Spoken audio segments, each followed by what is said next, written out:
Голомт банк AI Academy Asia байгууллагаас санаачлан хэрэгжүүлж байгаа үндэсний хиймэл оюуны аяныг дэмжиж ажиллалаа.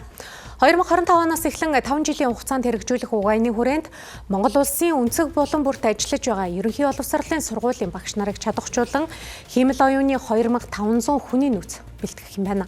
За ингэхдээ жил бүр хиймэл оюуны 500 багш бэлтгэх 2026 оны хөтөлбөрийг Голомт банкны дэмжлэгтэйгээр зохион байгуулж байна. Хиймэл оюуны багш бэлтгэх хөтөлбөрт орон нутаг нийслэлээс 3998 багш материалаа илгээснээс 796 багшийг хөтөлбөрт элсүүлж үндсэн зорилтод 500 багшийг бэлтгэх стратегийг хэрэгжүүллээ. 500 багш сүүлийн 3 сар гарны хугацаанд хиймэл оюухан санхүүгийн боловсролын чиглэлээр сургалт контентууд авлаа.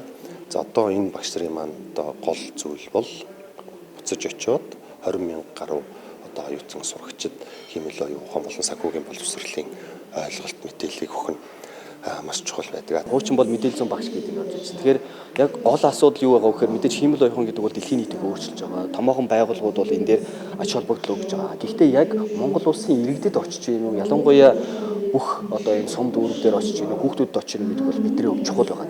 Багш нарын хувьд бол 4 сарын хугацаанд нэлээд эрчимжүүлсэн хиймэл оюуны боловсролыг авч төгсөж байгаа. Тэгээ өнөөдөр ч гэсэн хиймэл оюунаар хийсэн бүтээлүүд танилцуулахаар байгаа.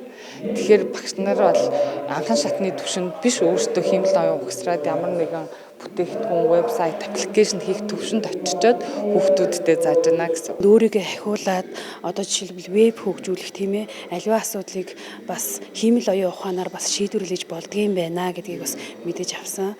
Тэгээд ер нь дараагийн хүүхдүүдтэй сурагчдаа заах хэмжээний бас мэдлэгийг ингээд хүлээн авсандаа бас маш их баяртай байна.